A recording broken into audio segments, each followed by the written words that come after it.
The purpose of this video is to walk you through a step-by-step detailed instructions on how you will change your Zoom settings once you are logged into your workstation.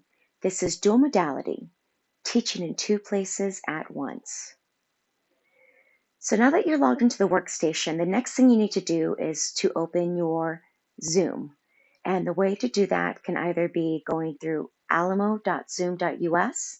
You can open it through Canvas, or some of you may even start your Zoom meetings through a desktop icon. Either way, that would be your first step. Your second step would be adjusting your Zoom settings.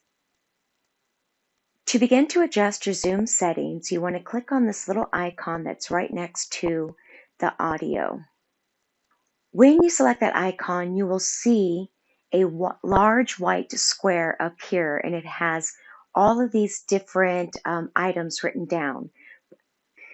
But the one you want to focus on is your speaker. You want to make sure that your speaker has been selected to HD audio second output. And right here is a little screenshot that I provided for you that will show you what that will look like. When you do this, keep in mind that now you will have the sounds come out of the ceiling speakers.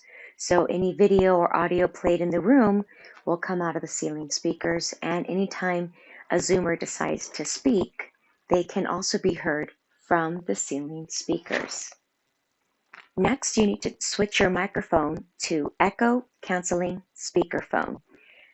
To connect to the mics hanging from the ceiling, make sure your Zoom mic is set on echo canceling speakerphone.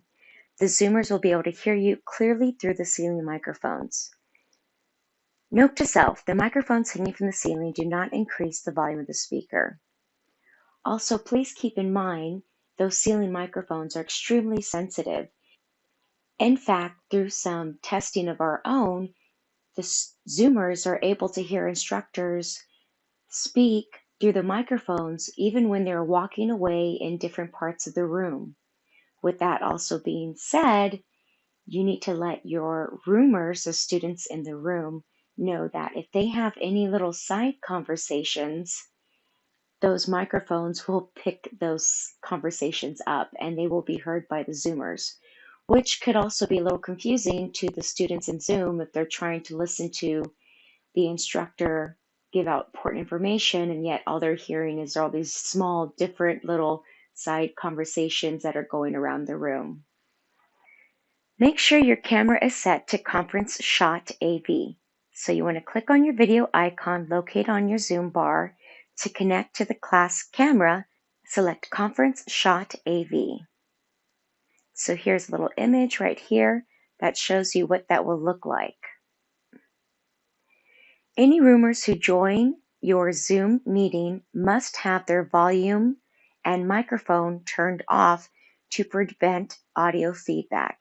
And what I mean by volume, I mean they need to go to their laptop and they need to turn the volume off on their laptop, and also turn the microphone off in their Zoom. Otherwise, you're going to hear this terrible feedback.